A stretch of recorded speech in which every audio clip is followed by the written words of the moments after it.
If everyone would like to make sure that they have some food and take a seat, we're going to be starting soon. Thank you, everybody.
All right, if you can find your seats, we're going to get this started. It's 9:02, and I like to start these on time.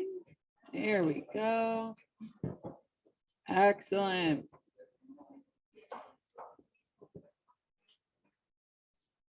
Are we, is Charlie's here? Okay, great. Then we're going to go ahead and get this meeting started. I'll call it to order at 9:03. My name is Sarah Blechta. I'm the chair of the Big Sky Resort Area District. And we'll do roll call, starting with Grace. I'll let everybody announce themselves. Hi, I'm Grace Young With Big Sky with Resort. Big Sky Resort Area District. Love it. Scott McFarland, Gallatin County Commissioner. Kevin Durang, Big Sky Resort Area District. Zach Brown, Gallatin County Commission. Ron Nye, Madison County Commission. Joe Skinner, Gallatin County Commission. John Heckler, Madison County Commission. Sierra Wolf with Resort Tax.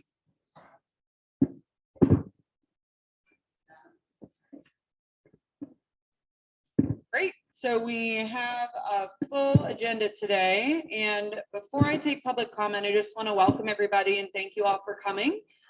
This is our biannual Joint County Commission meeting. And these are really important discussions that we get to have with all these people at the table, which is pretty cool. That's new in the last several years. It's not something that we've done forever and ever. And so it's exciting to have everybody here so that we can make sure we're having these discussions together for the betterment of our community, because as I keep saying, in Community Week, we are better together. And if you want a button, it's on the back counter. So between Community Week and Homecoming Week, it is a big week for us here in Big Sky, and we're excited to have everybody here. I do want to make mention that this is Commissioner Skinner's last meeting with us. And so we just want to say thank you. You've been really great to work with. So.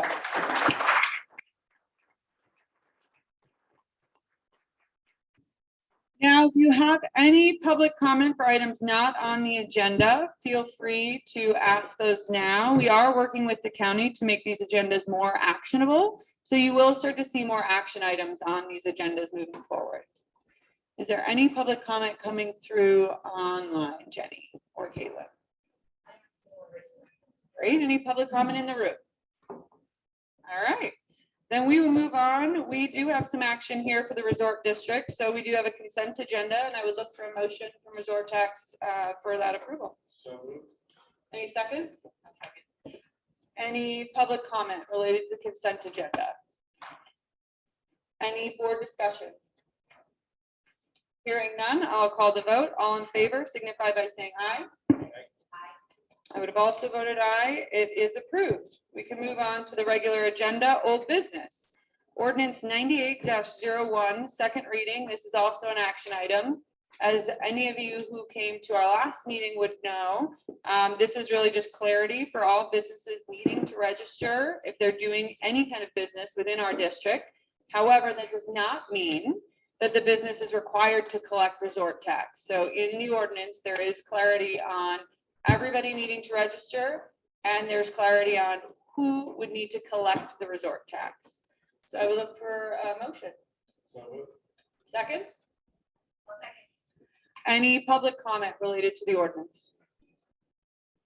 Any board discussion? All right, I would call the vote. All in favor signify by saying aye. I would have also voted aye. Excellent. We can move on. This meeting's going quick. I'm already 10 minutes early. Big Sky Post Office, Al Malinowski, please come join us. Can't wait for an update. Nope, sorry. We are not doing the Tiger Grant. There is a Tiger Grant, or there is a transportation district update this week as part of the community panel. Sorry, I got crossed off on my head. Thanks, Kevin. Go ahead, Al. Thank you. I'm Al Malinowski with Gallatin Partners. I might slow your speedy meeting down here for a few minutes. Right, I know how you work. Yeah, exactly. I contemplated the easiest way to make this presentation today, and I'd rather than bury the lead, we'll start with the news and then explain the logic behind the news. Gallatin Partners has made the decision that the time has come to provide the United States Postal Service with notice that we intend to terminate the contract for the post office in Big Sky. We thought about this long and hard, but it seems to be the remaining tool we have in the toolbox to try to get what this community deserves as a post office. Let me take some time to kind of give you a little history, and I'll take you through the steps to understand our logic behind this decision. And while we've consulted with other entities within the community, this decision rests on us. While we think it's the right decision and the right decision long-term for our community, I also want you to know we didn't take this decision lightly. Gallatin Partners, through our creatively named LLC, the Post Office LLC, has operated the post office in the current space in Big Sky for nearly 21 years. In our initial discussions with the post office to move into that space, the original request was for a location of 4,000 square feet. And after going through the budget numbers to do 4,000 square feet, the United States Postal Service decided to reduce the space requirement to 2,500 square feet. So we knew when that day happened that we were going to outgrow that space even sooner than had we gone with the 4,000 square feet. Since the beginning of us operating this contract, it has been our goal, or my goal, to run this post office until the United States Postal Service is ready to take over operations in Big Sky. Or said another way, till our community grew to the point where we warranted a federally operated post office, much like there is in West Yellowstone, Gallatin Gateway, and of course in Bozeman. We're one of the few contract stations that still exist in at least this route. There are others out there, but I believe we're one of the larger contract stations, at least in Montana. What are the benefits of a federal post office? Well, besides having federal employees running the post office, there are other services that can be provided, like passport services. Right now, as you know, we're probably one of the few businesses you'll find in the community, besides maybe a lemonade stand, that uses an old-fashioned cash register, because we can't integrate with the United States Postal Service systems, and we don't have access to their databases. So a lot of what we do is manually and inefficient. We've outgrown the existing facility. I took a poll of this room. Without most of you having been behind the scenes, you can figure that out. And many of you were willing to come up and take a tour and saw how crowded the space is. So we've outgrown not only the space itself, but that contract station model where a middle person contracts for the space and then contracts with the post office and makes the operation happen. We don't have enough space for the number of PO boxes we need in our community. And with today being October 5th, we're soon going to be full of packages and other materials coming in daily for the holiday season. And if you drive through the parking lot, you're going to see things lined out the door. So we don't have adequate space. We don't have a good model that's working for us right now. We also have the challenge in our community of 2 zip codes, right? We have Big Sky 59716 that our post office handles, but we also have the Canyon. And we all know the Canyon, a good portion of the Canyon is part of the Big Sky community. If you look at the Resort Tax District or the, not the Water and Sewer District yet, I'm jumping ahead there, but many of our districts include portions of the Canyon in them as well. And yet that's still being serviced by Gallatin Gateway. And while that's something that took place long ago, predated Big Sky really, we've never had the conversation. Is it time to make a change there? Why do I bring all those things up? Because I think we're at the point in our maturity as a community that the next solution for a post office involves considering those questions and analyzing them and find out if we can solve not just the space problem we have right now, but is it time for us to become a federally operated post office? And is it time to look at the Canyon and see if that part of that operation should be absorbed by the Big Sky operation? Certainly, I think we can all agree that if we go back 21 years, where we saw Big Sky growing to at that point, 21 years ago, we far exceeded those expectations. And so to think that we're still operating in the same post office with all the growth we've experienced 21 years later seems a bit of a shame. I'm in no way making any shot at our friends up at Moyne, but we have the danger of being a community where we replace our tram more frequently than we replace and upgrade our post office. And with the growth we've experienced, I think we certainly need to be at least aware of that. We've been trying for, I don't know how many years, to have some meaningful conversations with the post office about long-term planning. It was my goal from the beginning to be that bridge between the BSOA running the post office and a federally operated post office.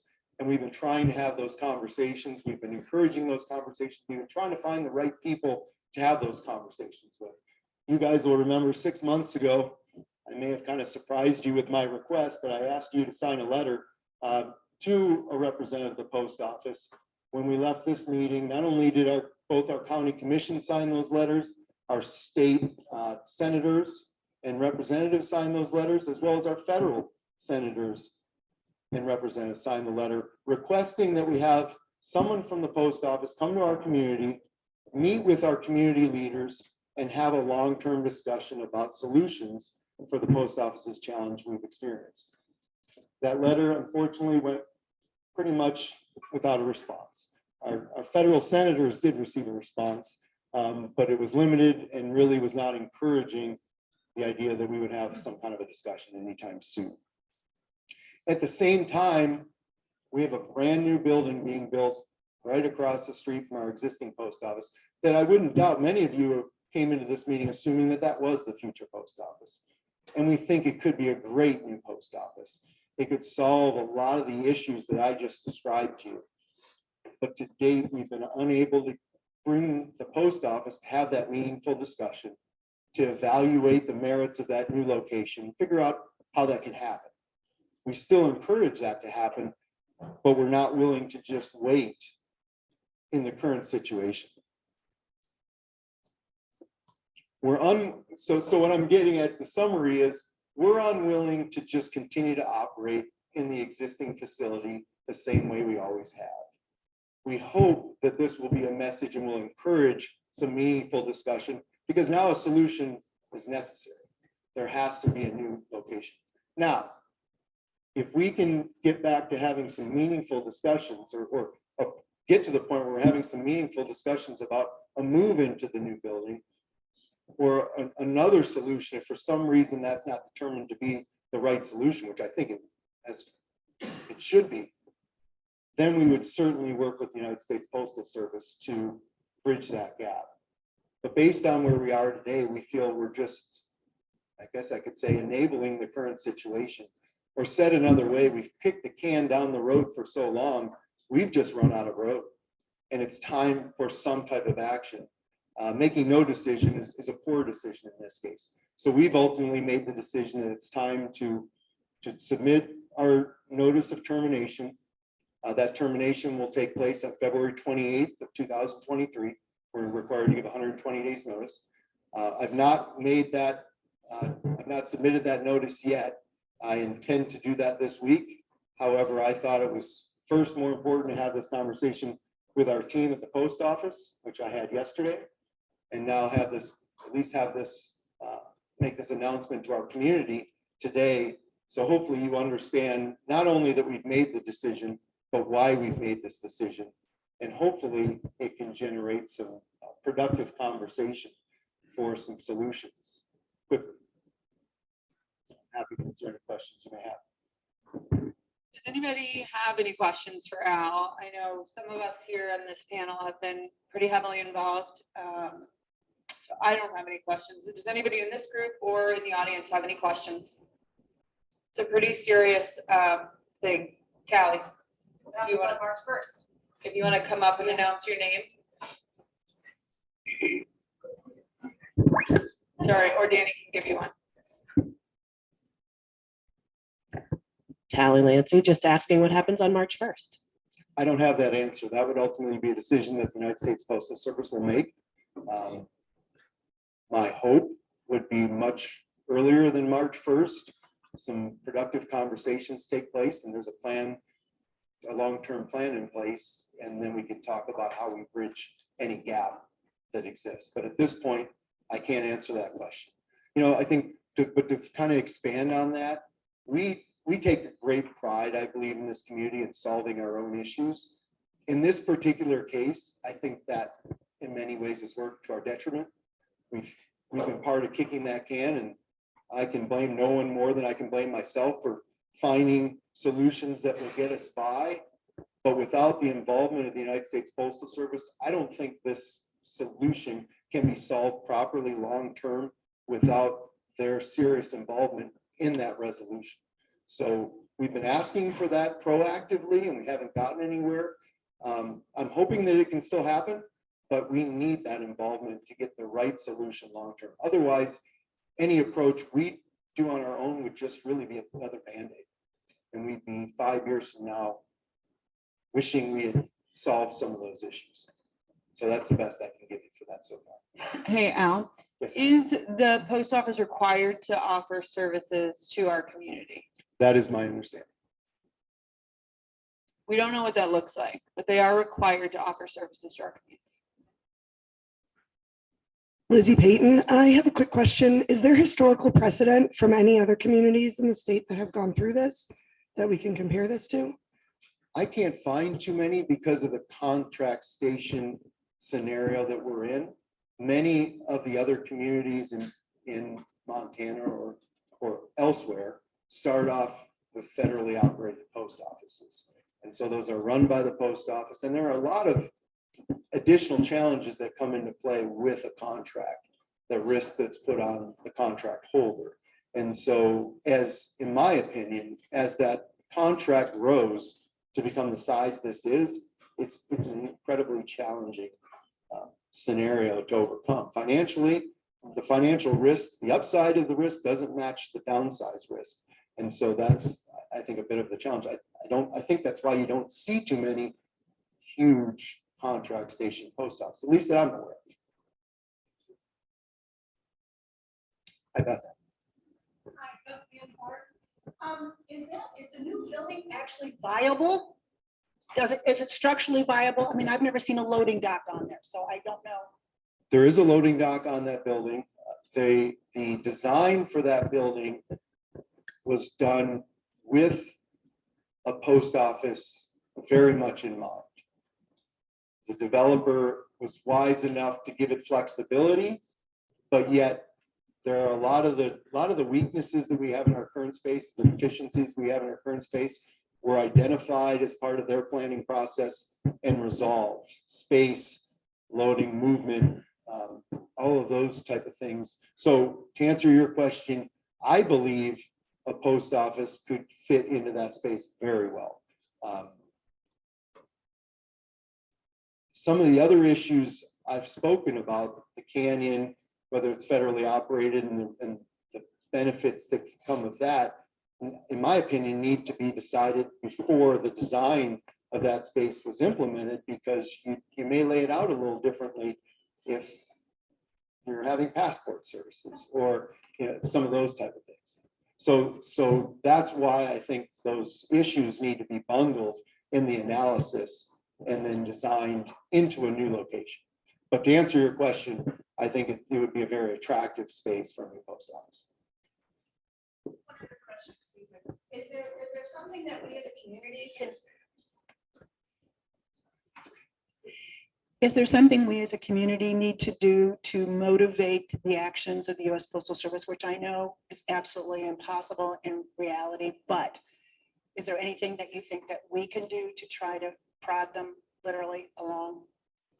I'm going to be submitting my notice before Friday, probably later today. I think you can let them know of your concerns. Al, would it be possible to post something at the facility that would allow people to know what method, email, website, whatever that may be? Yeah, I think we could help with that. Like a petition, like at the post office, that people could sign their names on to show community support? So the question was from Lizzie Payton, is there a chance or an opportunity to do something similar to a petition where people could sign their names on it as a show of support? Yeah, I think we could come up with something like that as well. The individual voices through their customer service may be more powerful, I would think. But yeah, I think any communication from our community would help. That being said, we've been trying to do that proactively as well too. So maybe that would just reinforce the message that we've tried to present to them prior to reaching this point. Good question. So I know this is a bit of a mic drop for some of you. You maybe didn't really know that this was happening. We have been working really hard on this. If you do remember at the last commission meeting, we did all sign a letter. Some of our representatives signed a letter. We sent it to the governor to sign. This is something that we have really been working on as a team to try and come up with solutions, because that's who we are as a community. We are a solution-based community. So in an effort to keep this on track, Al will be around at Community Week all week, I bet. And so feel free to reach out, because I'm sure that there will be more questions that will come up in the coming days, in the coming hours, because this is a big deal. This is a really big deal for our community. So I remember when it was at the BSOA spot, I worked there for a while. I mean, it's a big deal, and hopefully we can get some forward moving action now. But Kevin? Madam Chair, Yes. I just as somebody who's been working on this with Al for quite a while, I just want to say a huge thanks to both sets of county commissions. They really jumped in and tried to help us as much as they could. And a big shout out to Senator Tester, Senator Daines, and Representative Rosendale, as well as Governor Gianforte. We called on everybody to help us on this issue. And unfortunately, we were unsuccessful. And so, and last but certainly not least, I'd like to thank our postmaster, Al Malinowski, for 21 years, who's been trying to help solve this issue. And I know you've personally really struggled with this, Al. So thanks for doing all you could. And I'm sorry it's gotten to this point, and hopefully we get some action out of the Postal Service. Thanks, Kevin. All right, thank you.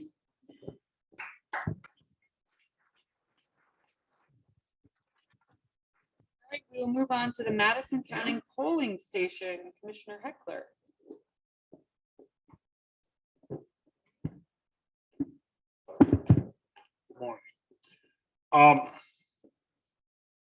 I became the commissioner of District 3 late November of last year.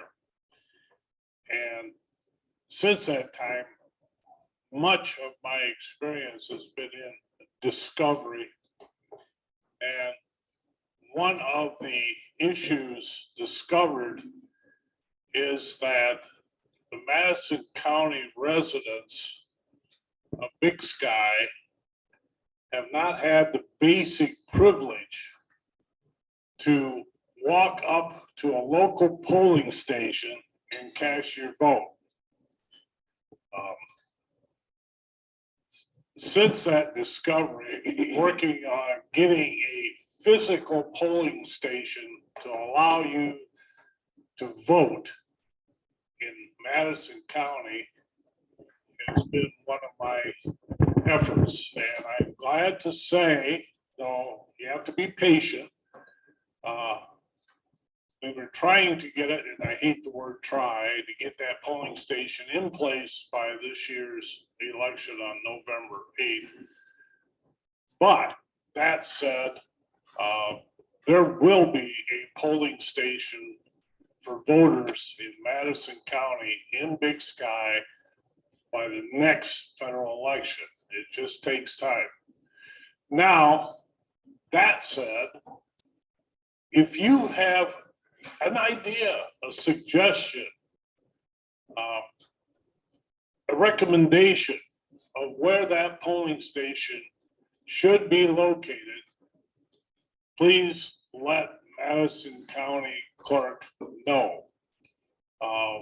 She gave a presentation Monday night, and she was saying that the polling station will be in place, as I said. But in her presentation, she didn't know where it should be located. And I personally do not want an excuse or a rationalization that Madison, Big Sky did not come up with a location to delay this any longer. So if you want to help us and get you the basic privilege of voting at a polling station, please let us know what your suggestions are for a location to do so. That's I see a question in the back, and I see another question. If you wanna give a 1 second. I don't know if I really need a mic. You need it for the Zoom. Sorry. I know, it's that hybrid thing, really throws you off. Good morning, Greg Migard, Fire Chief, Big Sky Fire. Commissioner, I appreciate you looking for a place to allow voting in Big Sky for Madison County residents. Big Sky Fire Department would offer up our Station 2 building to be that voting site if that meets everybody's needs. So we're more than willing to set that up and accommodate that.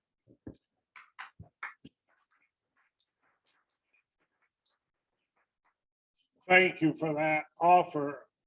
I have to admit, we've talked about your location, but I didn't want to bring it up today without you knowing first, so we are in alignment.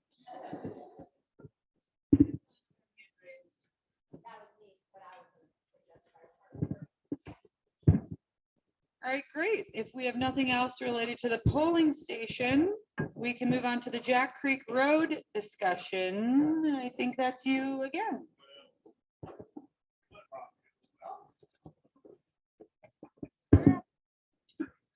Well, I just came up the road the first time since it's been completed. And I guess we've spent about $1 million on that road as a safety improvement project. I was pleased, can you hear me now? I was pleased with what I observed, and I think they've done a great job with the road. I know there's some people like to see a little more done, and maybe it can be done. I don't know, it's pretty costly, so I guess we'll have to absorb this $1 million. There's 2 bridges. One has been approved by the legislature.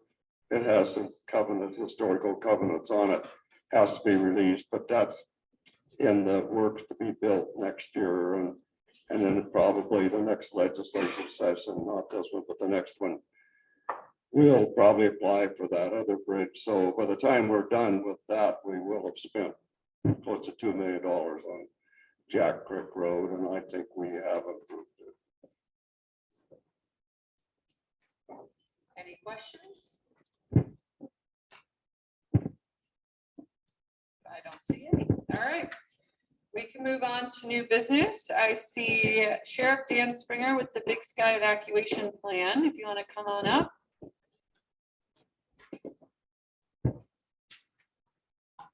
Thank you for joining us today. Thank you for having me, Dan Springer, the Sheriff's Office, Calvin County Sheriff's Office.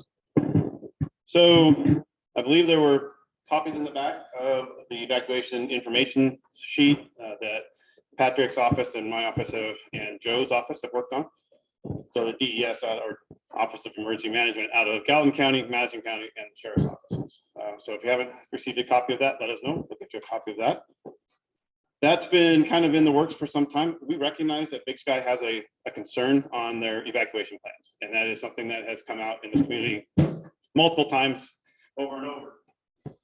Active hands. Sorry. So the one of the things about the evacuation is people want answers to every solution or to every problem.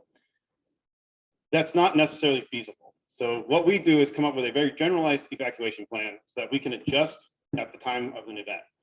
I think people in their head have a picture of what an evacuation looks like everybody in Big Sky having to leave. The likelihood of that is very slim. It's most likely going to be something that's fairly specific to a location. And so getting people out of that specific area is much simpler. The other concept people have is that they have to get out of here and drive an hour away. That's also not typically the case. There are lots of different ways of doing evacuations. Some can be a shelter in place at your residence. Some can be an evacuation or a shelter in place at a identified location in town, whether that's the golf course, it could be the base area, it could be the ski hill area. There's lots of different locations in this community that are actually very, very safe locations to be, whether it's a wildland fire, an earthquake, who knows? I mean, that's the problem, is we don't know where where the emergency occurs. If it's an earthquake, we don't know what the access will be in or out of the locations. So there's a lot of different things that factor into this. I also want to recognize that the Sheriff's Office and around the state, all the sheriffs have actively worked on evacuations, and we do them every summer. We are doing them all the time. And we have the authority to do the evacuations. The commissioners have the authority to actually enact the evacuation. The responsibility of, once we evacuate something, it's the Sheriff's Office responsibility to keep that property safe, the people that may remain there safe if we can, and then we have access control. Our responsibility is to make sure that the people don't come in. Which in this location, if we were to do an evacuation of somewhere that's in during the building process, we would have likely keeping builders out and those kind of things for significant periods of time, which would be a challenge for multiple reasons. Because our building season is very short also. And So the fire season's fairly short too, I guess. But, so those are some of the challenges. I will say that the sheriff's office, to kind of give you a picture, you know, our response model from the sheriff's office is a take-home vehicle model. We have multiple satellite offices. We have deputies kind of sporadically spaced all across this county. We have our larger events. We have double homicide in Three Forks, 42 resources on scene in an hour and a half. Okay, and that's full vehicles, full equipment. They're ready to go to work. The active shooting event in Belgrade just a few weeks ago was 41 resources in 45 minutes. So the fact is there are a lot of ways to get deputies up here. We have 70 full-time sworn deputies. Obviously, not all 70 can show up at one time, but the chances are about 40 law enforcement officers from my office would be available in those large emergency settings. That doesn't include what comes from the rest of the county: Highway Patrol, Bozeman PD, Belgrade Police Department, and then most importantly, we have what's called the Montana Mutual Aid thing that the Sheriff's Office has enacted across the state through the Montana Sheriffs and Peace Officers Association, which is a full-time employee. Who's actually one of my employees. He's a retired deputy, but he works out of here, out of Gallatin County, and he travels around the state all summer and all winter. And his job is to be that mutual aid coordinator. And he has contacts all across the state with every sheriff. We have task forces set up in different regions around the state. So all we have to do is ask for a task force from this location, and a certain amount of strike force capability comes from that location. All the sheriffs have agreed on that. It's a no cost deal. We share those resources because we know what that first 72 hours looks like. There's very little help coming from any federal government or anything else in that first 72-hour window. So our goal is to make sure that that first 72 hours is where we can actively make a difference. That's also where the biggest life safety concerns typically are, is in that first 72-hour window. After that, we start seeing some federal resources, state resources showing up. Some state resources will show up prior to that, especially in the flooding. Recently, the National Guard showed up because they were on a training weekend and they had their helicopters right there. Worked out really well for the community of Red Lodge. So they were able to get the helicopters on scene within, I mean, probably the fastest deployment of that I've ever seen. And Patrick's nodding his head also. So it was impressive. But that was a timing thing, happened to be that they were training. So those are some of there's that. Here in the Big Sky area, we had this summer our mandatory training for all of the sheriff's office deputies to come up.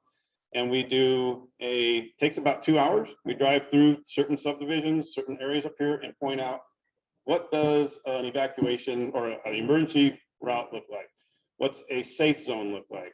Start pointing out houses that we could have defensible space. We could have a deputy go in there and get someone out, and then you could park here and you'd be in a safe zone.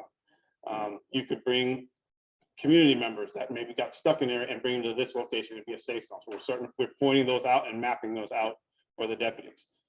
Some of those are large safe zones and some of those are small. It doesn't take a huge area like this parking lot to be a safety zone. It can be something smaller. And I know the fire department has, educates the community on what that looks like, how to keep your home safe, those sort of things.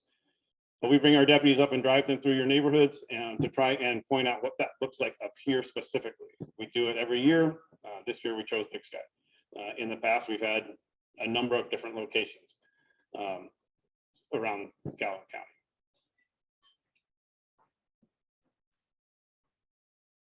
The packets, this is, if you haven't seen it, please take a look at that, of the emergency information, evacuation information.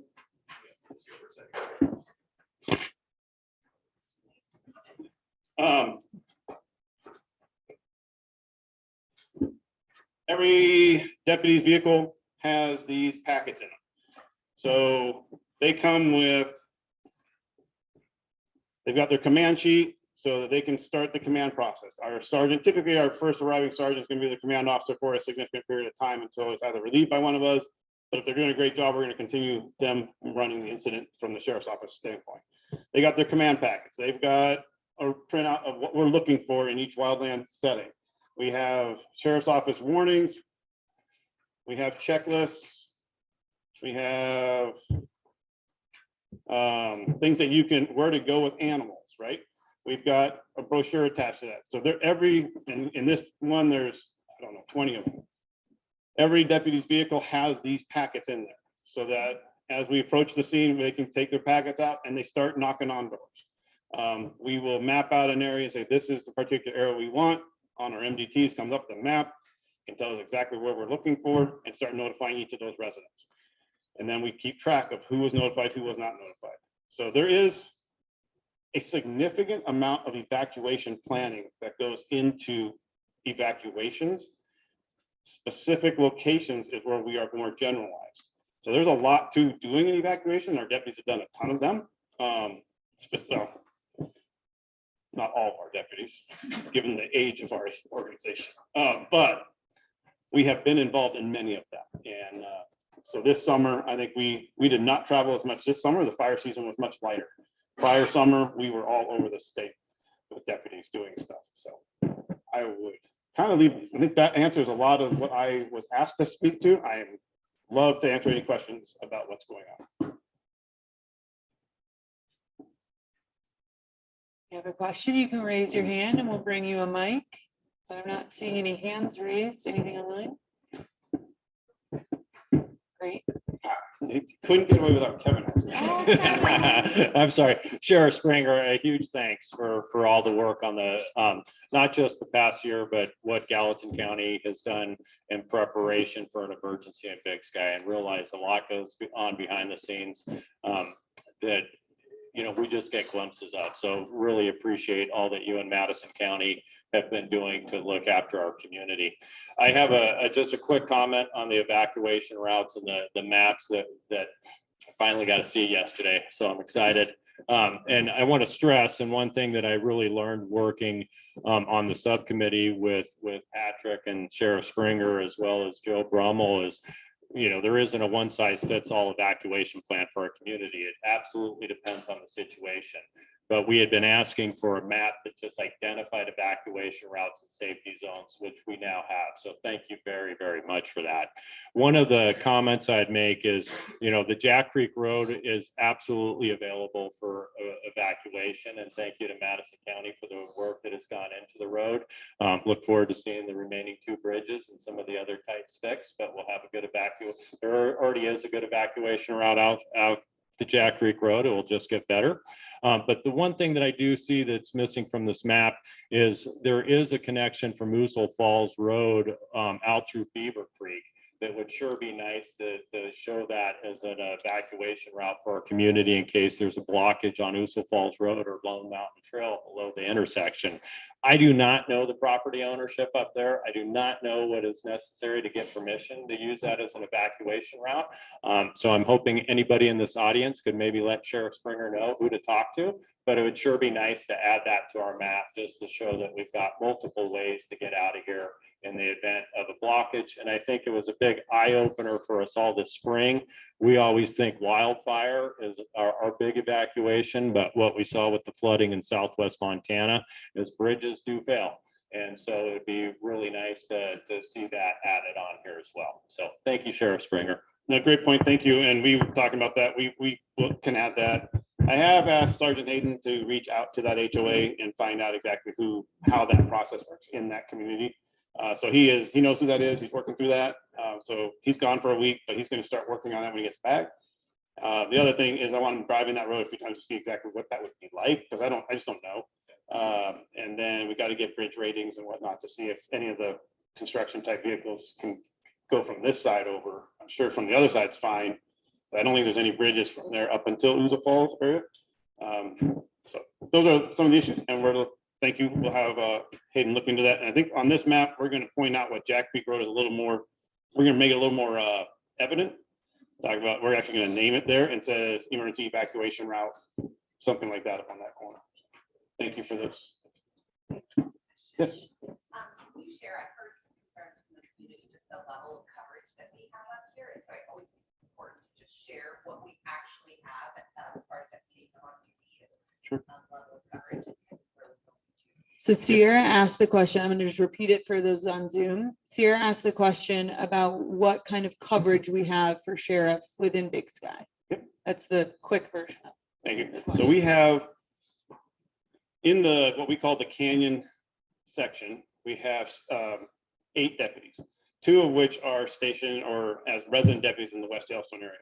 So the other 6 are Big Sky resident deputies.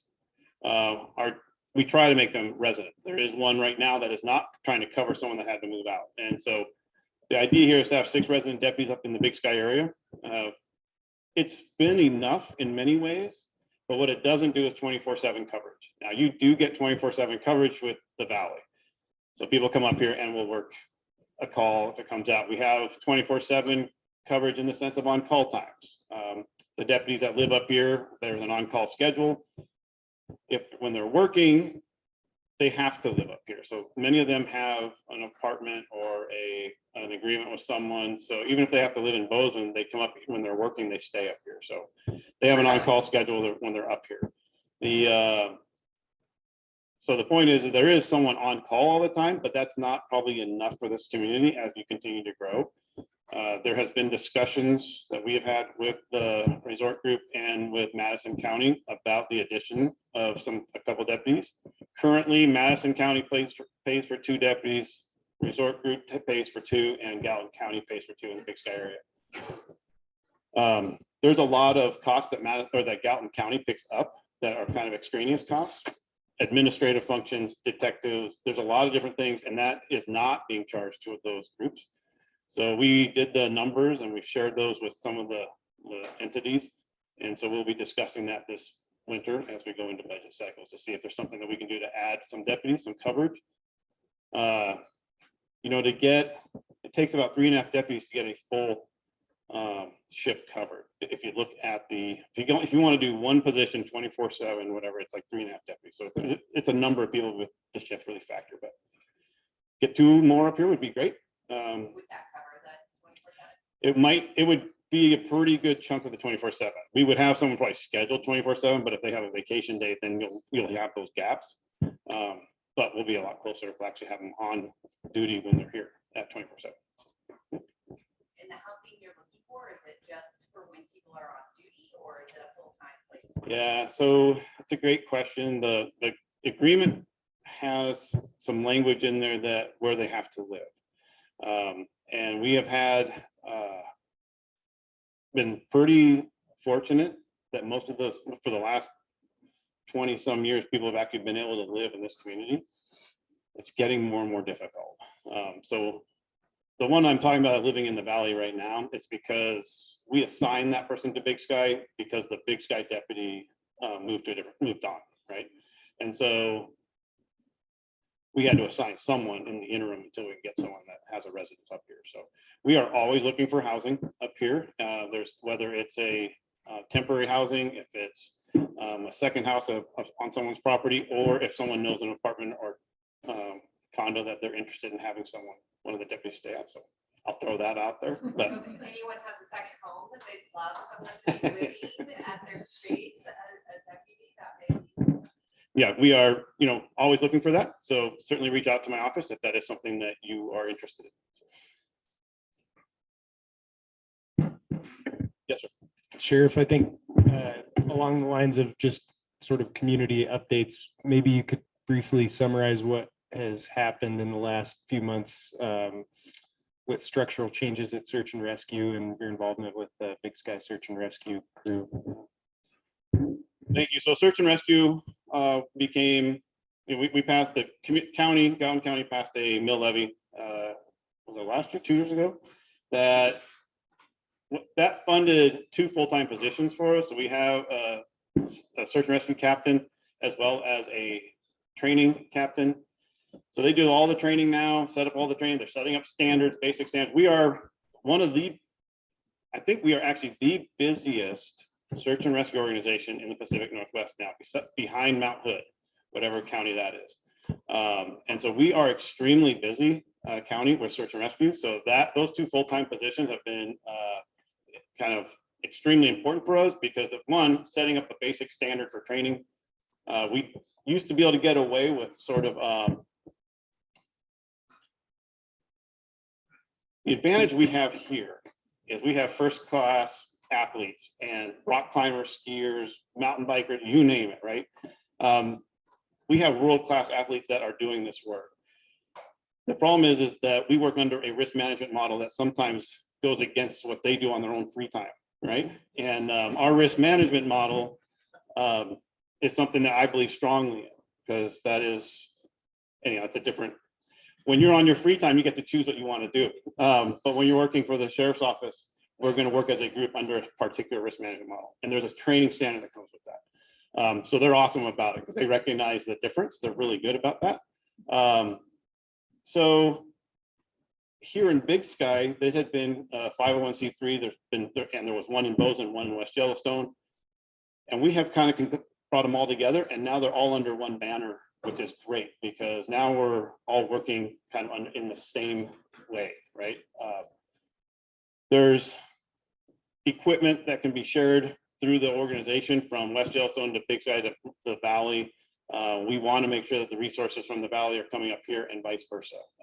The Resort Tax Group has certainly been instrumental in buying a lot of the equipment up here, and that still remains up here and is used up here. So I think we're seeing more of a unified group now. We're very heavily involved at the state level too for setting up standards across the state. And they're setting up teams around the state that do that, so they can come in and help different agencies, different locations. So it's a very active little group. And I think it's about 150 volunteers and multiple groups inside of that volunteer corps. So there is amazing people that are doing that work right now.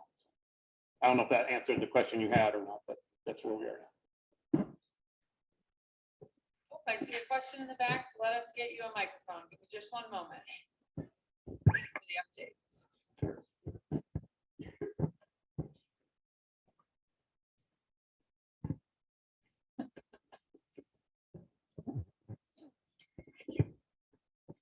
Good morning. My name is John Kuderna, and I guess I'll introduce myself. I'm the new recovery peer support specialist, thanks to YCCF.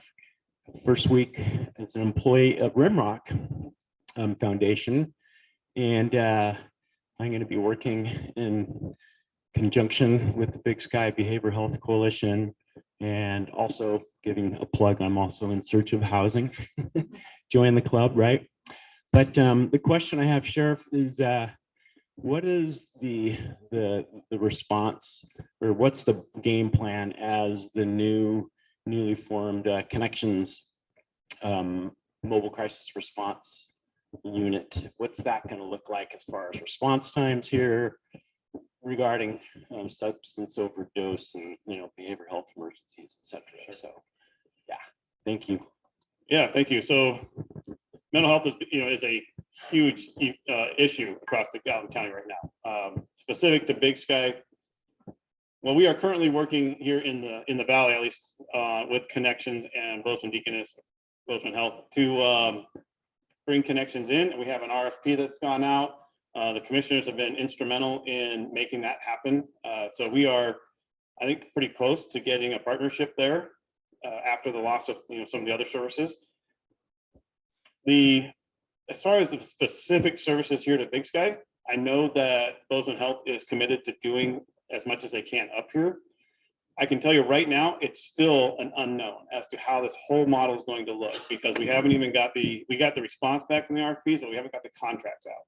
And so as we work through the contracts, that gets down to the nitty gritty of what the specific services that are going to be delivered are going to be. So we're getting there. I can't answer that right now because I don't know what that's going to state. What I can tell you is from the deputy side, the CIT is still trained out of our office, and we have the statewide coordinator that's one of our deputies that does that. And so all of our deputies are CIT trained, which is the crisis intervention, and they understand what mental health is. They know the difference between mental health and criminal acts, and they treat it differently, the response differently. As far as the drug overdose and those sort of things, our deputies all carry Narcan. That's become a big event, or a big deal now. All the deputies are carrying Narcan, not only for themselves, but also for anyone they run into. Obviously, fentanyl, so you all know, is out here. It's in this community. We are seeing it. And it is deadly, can be deadly, especially to someone that runs into it unknowingly. And so we do carry the fentanyl for those purposes, and also for any kind of overdose. But we've already had a number of life saves. So yeah, I mean, that's kind of the response right now. I wish I could give you a better answer, but I know the commissioners are actively working on that, and I suspect that we will see something here in the next couple months. Sure, Springer, if I can just make sure, correct me if I'm wrong, but if you or anybody you know is having a mental health crisis, you dial 988. Is that still correct? That will take you to the help center, and that is still fine. You can do that, absolutely. Yep. And if So- it's, that would be fine. If someone's having, if you are in fear of self, 911 is still, I mean, we're getting cops there that understand that mental health is different than criminal, but on the same side, they overlap often. If we can get them crisis down a little bit and then get them to the assistance that they need. The deputies are well trained in that. Great, thank you. And I just wanted to clarify too on the mobile crisis question. So we, county commission staff and our administrative team is currently negotiating contracts with Connections. They were the only respondent to our RFP. And there's two parts of that contract negotiation. One is for the Crisis Receiving and Stabilization Center, which is still under construction, and that's going to take a little bit longer to negotiate those contract details, excuse me. But the mobile crisis unit, we're fast tracking that negotiation. That's a universally supported service that we want to add into this community and start ramping it up as soon as possible. And we've had a temporary contract for the last 3 months with Connections and Community Health Partners to get that started. And within the next 2 weeks, I would say we'll extend that contract. And they are already getting applicants and interest, which is really good to build their mobile crisis response team out. And the goal eventually is to get much like what Sheriff Springer was describing with deputies, to have as close as possible to 24/7 coverage from a mobile crisis team. But that's going to take some time to hire the appropriate mental health professionals and enough of them to get that full coverage. And so it's going to be some incremental steps to get there. But we have been encouraged at this early stage in the process with interest that Connections is getting in terms of applications and qualified applicants. And so we're trying to fast track that part of the contract to give them some financial certainty as soon as possible. And worth noting that the city of Bozeman has not financially participated in the mental health system historically, and they are investing in this mobile crisis unit, which is a really positive step forward. So. Yeah, I guess we've had the prompt was, what is mobile crisis? It's a relatively modern best practice that is being advocated for by the federal government and the mental health provider community that essentially places mental health professionals in the position of actually directly dispatching to a mental health crisis emergency, perhaps with law enforcement, perhaps independently, some mixed models. Every community does it slightly differently, but the point is to really have mental health professionals that are on call dispatching to mental health emergencies. And so we're actively and aggressively pursuing that service. One of the wrinkles is that the state keeps, the state hasn't approved mobile crisis services as a reimbursable expense under Medicaid yet. They've been in the process of trying to get there for a couple of years, and they keep moving the date back. So right now, we're having to stand up our service without the state supporting it at all on the back end for Medicaid folks. So that's a big part of the business model, but we're trying to take aggressive steps towards implementing that service model here in Gallatin County. Thank you. I know that we got a little off track, but these are really important topics. So I appreciate everybody's patience. Thank you. All that time you thank you say, for coming. I just took. That's all right. That's all right. These are important things. Big Sky Emergency Planning, Patrick Lonergan and Joe Brummel. You want to come on up? Thank you.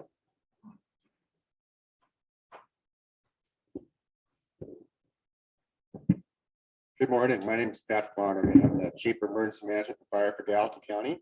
My counterpart, Joe Brummel from Madison County, is joining us virtually. So as many of you know, over the last almost 2 years, we've been working between the two counties to figure out what it looks like emergency management program wise up here in the Big Sky community and what that should look like and how to consolidate it like many of the other services up here. Here a few months ago, both counties executed an interlocal agreement to where now the Gallatin County program formally services the entire community within the boundaries of the resort area tax district. So that's now in place. We're starting to work on what that means to incorporate that additional planning area into our program, what we need to do with our official plans so that they properly cover that, everything's in place and all the I's are dotted and T's are crossed in place there. We have a game plan for updating those documents that my staff has and we're working our way through that. With that, I will open up to whatever questions the commission wants to talk about or commissions or the community. Anybody have any questions? I think Scott and Grace need a mic. Grace said no, she's just joking. I was just teasing. Okay, I don't I'll think be in so. the back if you have questions later. Thank you. Thank you. Next, we have the Big Sky Economic Impact Report from the Northern Rocky Mountain Economic Development District, Jackie Haynes. Thanks for joining us. Thanks for wearing a Better Together button. Everybody needs to wear one. It's Community Week. It's okay.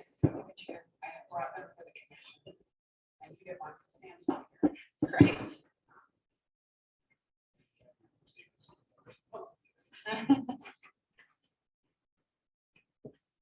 Hey, hi everyone. My name is Jackie Haynes. I'm the Executive Director of Northern Rocky Mountain Economic Development District. I think they put me at the end in hopes that your coffee's kicked because we're going to talk about data. And I'm going to try to do this fast. I'm just going to qualify everything I'm going to say by saying that tomorrow night, I'm going to do a presentation that's a little bit more of a deep dive into data.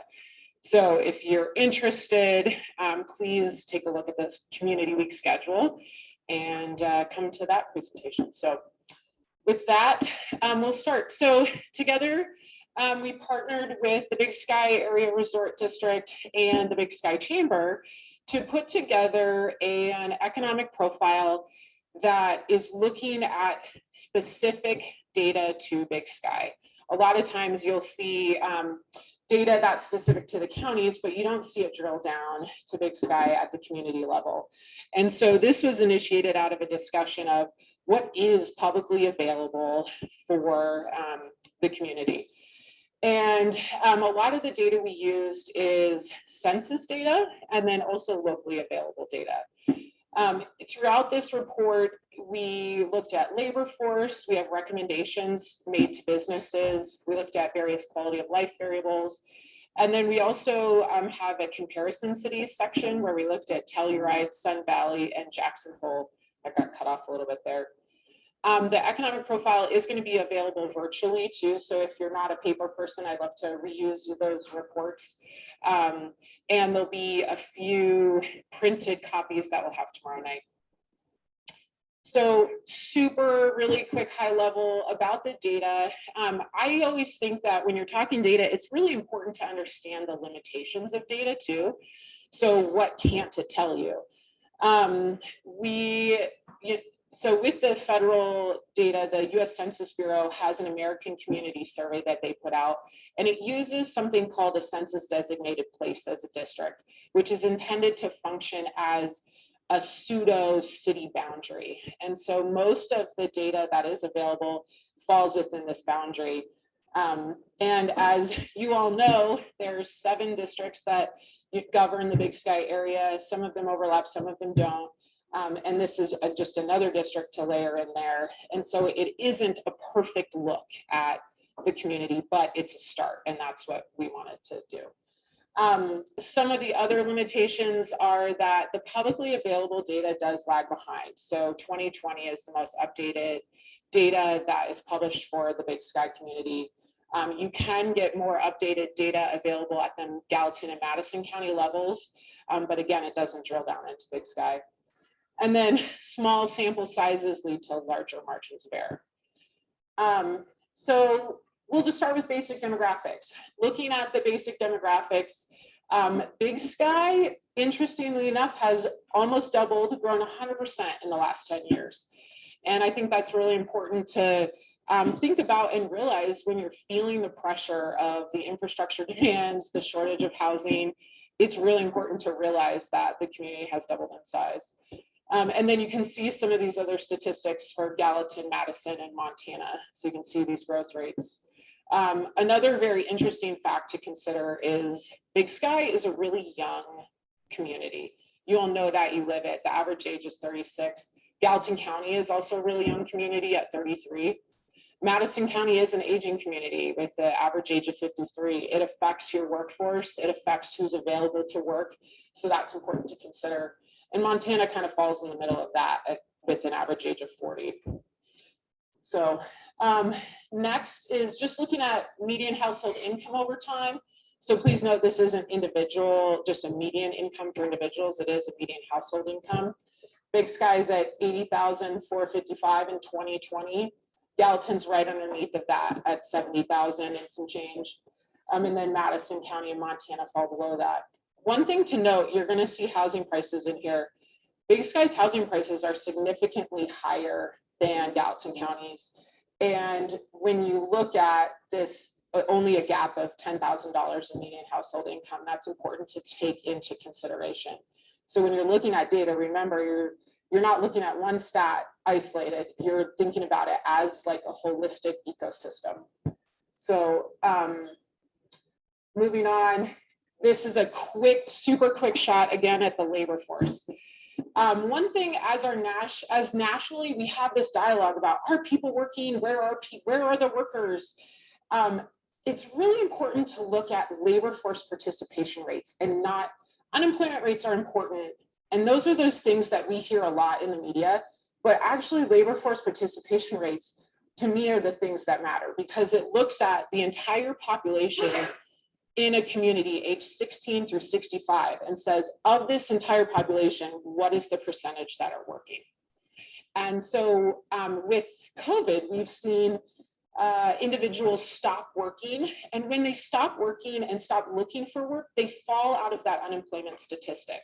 They're not considered in that unemployment statistic. And so when businesses are thinking about recruiting their workforce, they can be thinking about who isn't working that they need to recruit in and offer incentives or benefits to entice back into the labor force.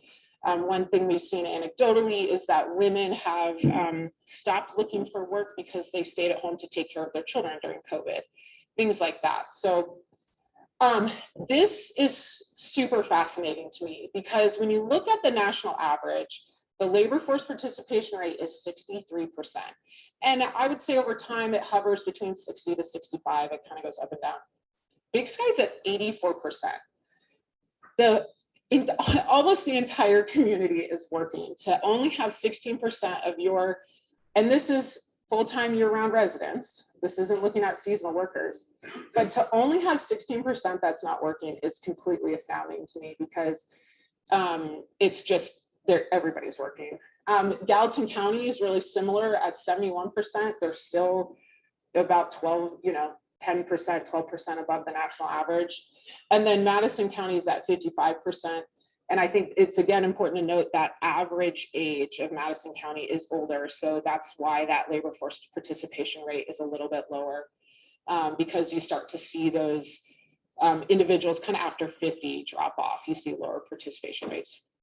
Reasons why people don't participate in the labor force are generally bucketed in 5 areas. The first is disability. The second is people that have stayed home to take care of family members. The third is they're going to school. So you do see lower labor force participation rates in the population that are of student ages. The fourth is they've retired.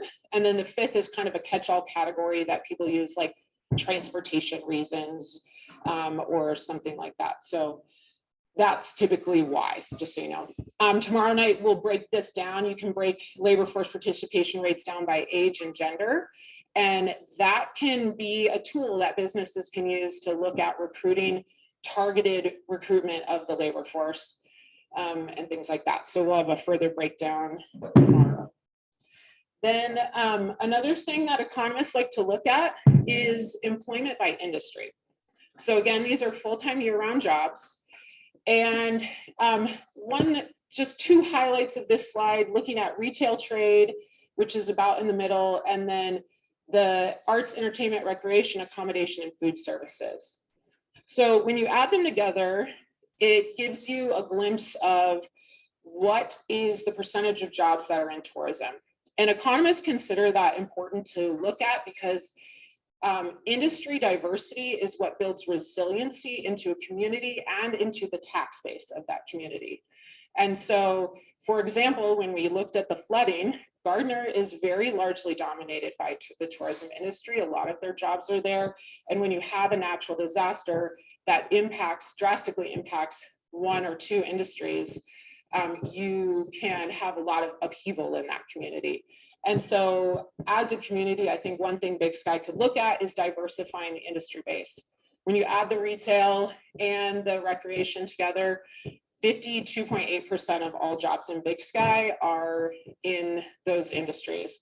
Gallatin is less at 26%, Madison is at 30%, and Montana overall is at 23.6%.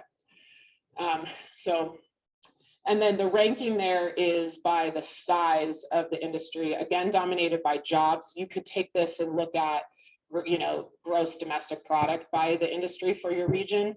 And that's just a different slice of that pie.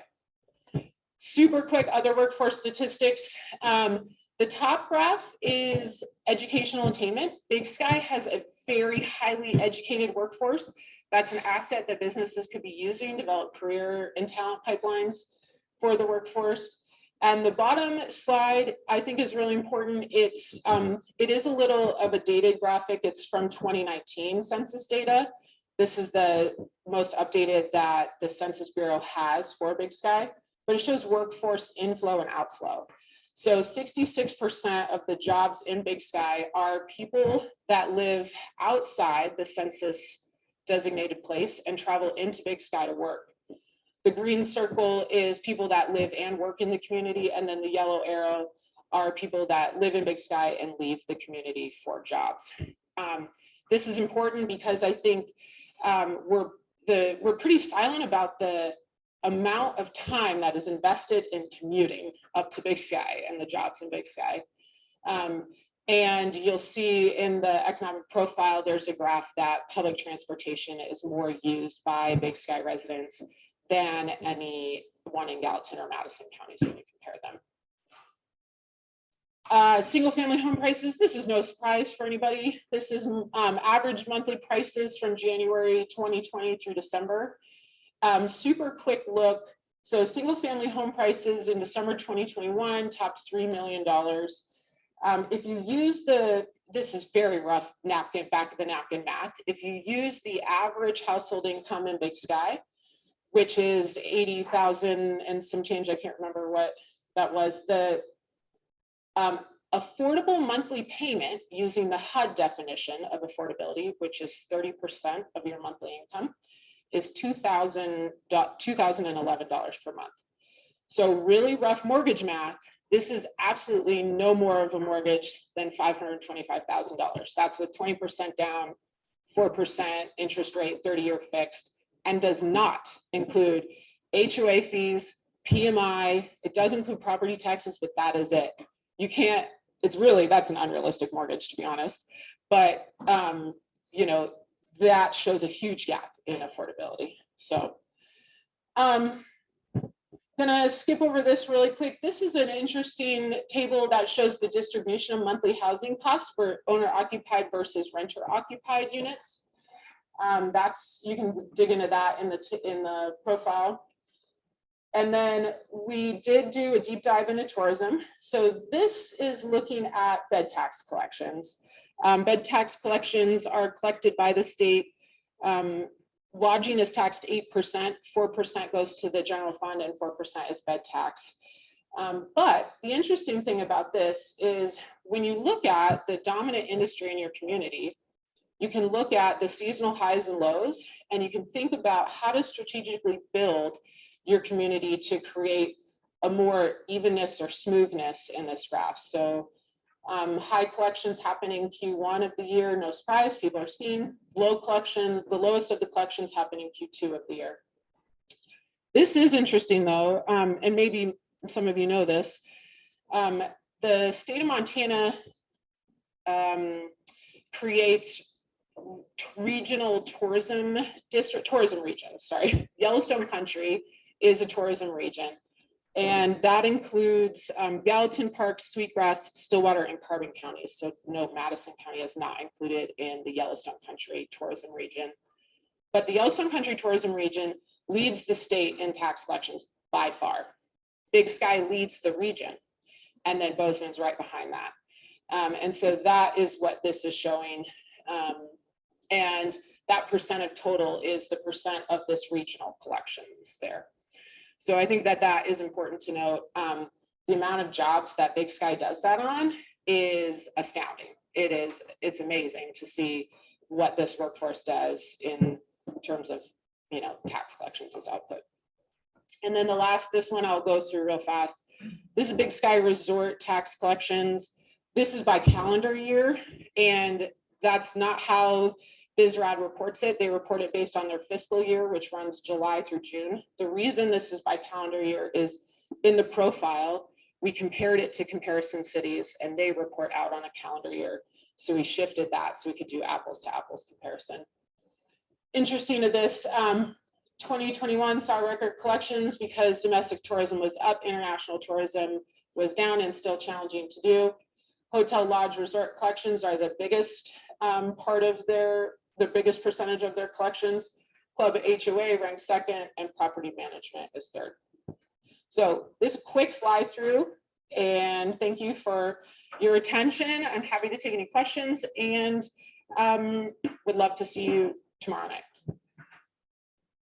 Where can we get this virtually, the report? This is hot off the presses. So I'm going to assume that the chamber and the resort tax district will likely post it on their websites. Great. Any other questions? Yes, I see somebody back there. We'll get you a microphone. Just 1 second. Mary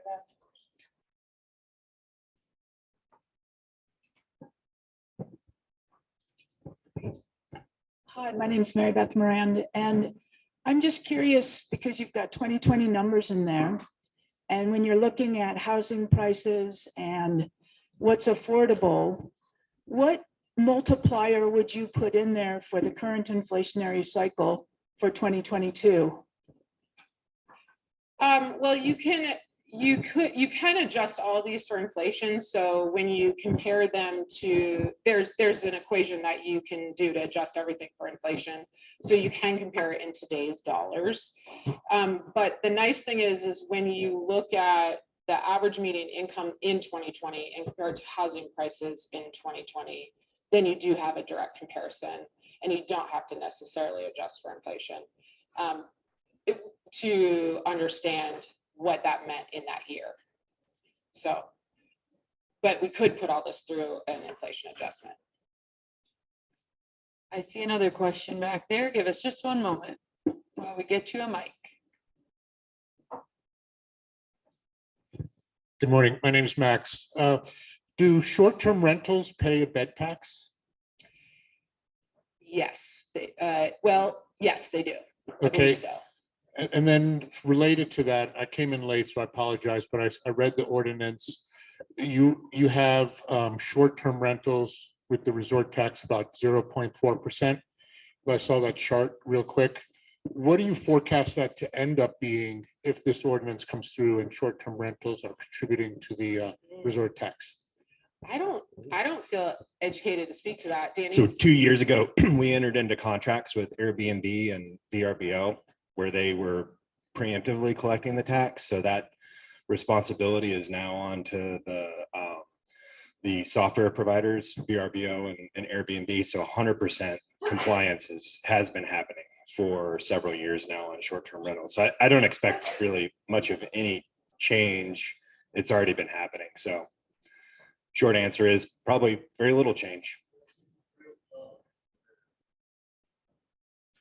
Yeah, it's probably worth noting that property management companies also tie into the short-term rental alignment. So our locals that are like Two Pines, Natural Retreats, those types of folks fall under that property management line. So you combine those two essentially to equate to long-term or big picture short-term rentals. Yeah, so there's two lines there. There's that short-term vacation rental or managed property, and then property management too. It's the classification is just slightly different in the way that the resort tax reports that. So I just jump in. I would, it is news to me if short-term rentals pay bed tax. That is not my impression. Maybe I missed something in the last session, but I spent 6 years on the House Taxation Committee where we talked about that many times. So Kevin thinks they do. I don't think they do. So maybe more discussion is, I'd be curious to know. For a clarifying factor, the customer pays into a collection. So the short-term rentals are actually collecting. It's a common misperception. Everyone's like, "Oh, pay into the resort tax. You're a collector and then remitting the resort tax." So it's subtle difference, but important difference. I'm like 95% sure that they do pay into the 8% bed tax. We actually happen to have the DOR or a commerce person here. Do you want to clarify that?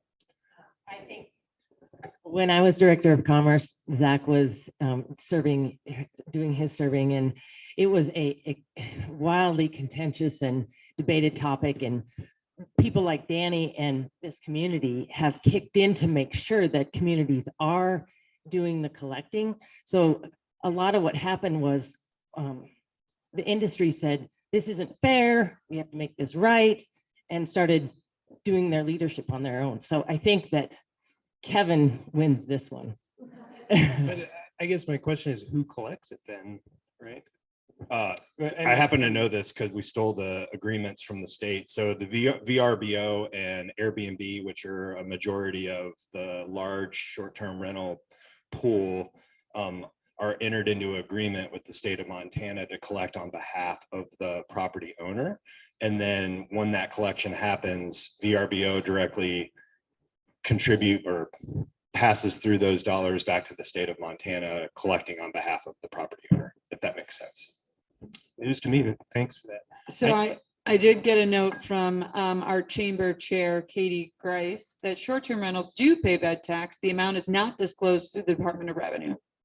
Danny is spot on. There you go. In real time from Katie Grice, who's visiting us over Zoom.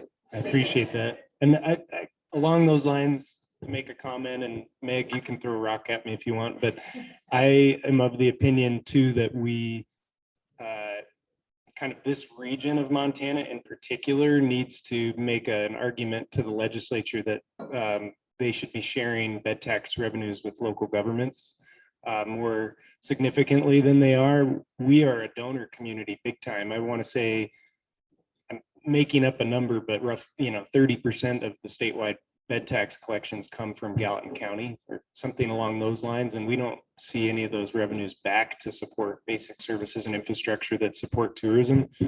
And I think there's going to be a conversation about that in the next legislature. I would argue we don't need to invest as many tens of millions of dollars every year as we do in tourism promotion anymore.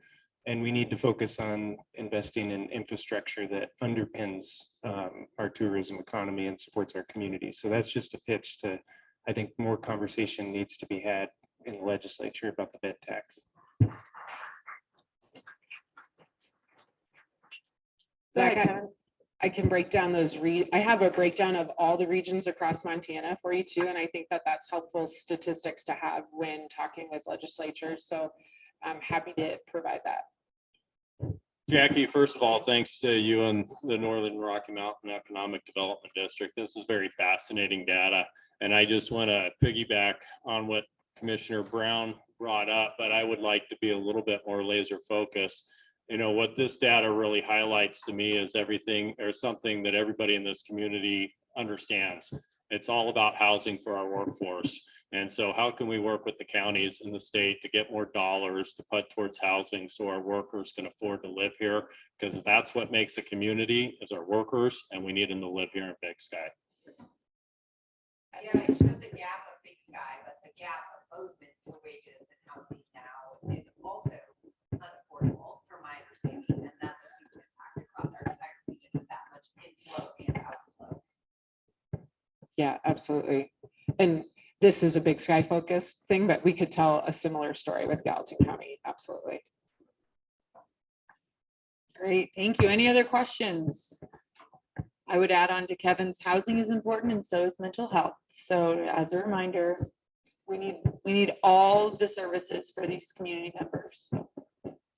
If we have nothing else for the Northern Rocky Mountain Economic Development, Jackie, we can move on to the Gallatin Rest Home Mill Levy. Zach Brown, Commissioner. I'm not sure who put my name on this one, but Scott or Joe, please jump in as you see fit. A quick, so we have two things on the ballot this November. One is a repeat of the primary ballot. The two marijuana local option taxes will be on again. We had a notice issue in the spring election. They both passed convincingly, but we weren't able to certify those results, so we put it on the ballot again. So those will be on your ballot again. 3% for medical marijuana sales and 3% for recreational marijuana sales. And our intention is to this commission's intention is to put those resources that we would receive out of that towards mental health services. The agenda item is about our rest home mill levy, which is our additional item on the ballot. And I am the newest commissioner, so I have the least amount of history with this. So I'll summarize my understanding of it. But again, Joe and Scott, please jump in. Matt, we're in many ways following Madison County's lead in this decision to put this mill levy on the ballot. Madison County decided to ask voters if they wanted to support their county rest homes about 15 years ago, I believe, Ron, and the voters passed it with substantial margins, and therefore Madison County has more public rest homes than I think any other county in Montana, and they've been able to support them and maintain them over time. Our situation in Gallatin County is that we have one skilled nursing facility left in the entire county with a population of about 120,000 people. So this industry has been challenging for a long time. It's been struggling for a long time, but in the last 2 years, it's become a statewide crisis. Since February of this year, the state of Montana has seen over 10% of our nursing homes close. And the ones that are left, like ours, are hanging on by the skin of their teeth. We can say for our example that we have essentially been in the red financially with our rest home for most budget cycles in the last decade, with the exception of the COVID years. Is that fair to say, Commissioner? Yeah, I would say last decade. And I guess the structural issue there is that the state, as a skilled nursing facility and as a public facility, we are certified and licensed to provide up to 69 Medicaid beds. Most other facilities, so you think of assisted living, for example, they may take 1 or 2 Medicaid patients, or as often happens, they'll accept a resident into their facility and drain down their private pay resources until they don't have any money left, and then transition them to Medicaid for their end of life care. But that's a very limited number of people that are actually served by those Medicaid services. And our facility is the only one left that has fully licensed for 69 Medicaid beds. The difference too between skilled nursing and assisted living is medical care. We have to have more nurses and CNAs available to provide a higher level of end-of-life medical care than assisted living facilities do. All that is to say, this is a statewide conversation that's going on right now.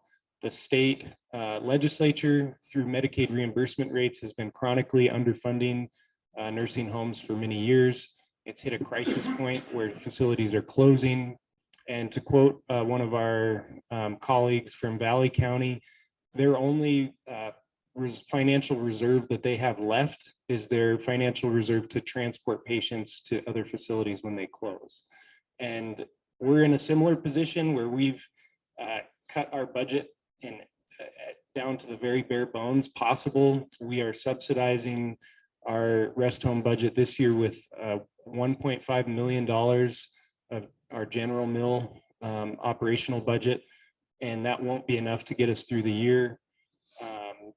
The likely deficit is closer to $3 million. And we have zeroed out our vacant positions, and we've also zeroed out our facility maintenance budget. This story is consistent across the state. Kind of dovetailing on Jackie's presentation, Montana is a quickly aging state. So our elder service system is only going to become more important for our loved ones and our neighbors and all of us eventually. And the state of the system is that it's completely in crisis at the moment.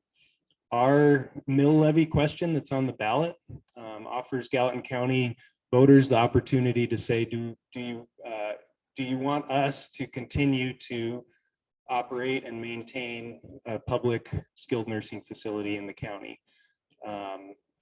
We have been dipping into our general fund consistently enough and at a scale at which we thought it was really time that we needed to ask the voters if they wanted us to dedicate funds to keep it standing moving into the future, like Madison County did a number of years ago. But I would say that the real, the hero could be this governor's administration and this legislature to finally raise Medicaid rates up to a level that will sustain the industry and sustain facilities like ours and communities across the state. That's the real long-term solution. And if the state fully reimbursed the cost of care in Medicaid, we wouldn't need to levy these mills. We will need, even if it passes. So that's the, certainly consider our facility and the mill levy question that's on your ballot this fall. But I'd also ask that you consider raising this with your legislative delegation and encourage this governor's administration to act as well, because nursing homes across Montana are hanging on by a thread. And this is a critical service that impacts families across Montana and really is a reflection of our character as a state, in my opinion, how we care for those most vulnerable among us. So that's the mill levy. We're asking for the permission to levy up to 9 mills to support our rest home. That if we levied all 9 of those in today's mill value, that would raise us about $4 million a year, which would help us get out of our financial hole that we're in now and stabilize the facility. But again, if we didn't have to levy all of those, we wouldn't, right? The state could really invest in the elder care system and reduce the need for us to rely on tax or property taxpayers to subsidize operations at this facility. So Scott or Joe, please jump in if you have anything to add, and I'm sure we're happy to take questions. I don't think I have anything to add to that. That was a really good summary. I might add that in the Chronicle today, there's a really good editorial that dovetails really good with what Zach said. So yeah, I think you summarized that very well. Yeah, Zach summarized very well. Additionally, there's an editorial today in the Chronicle. But are there any questions for any of the commissioners related to this? I see a question. Give us one moment to get you a mic.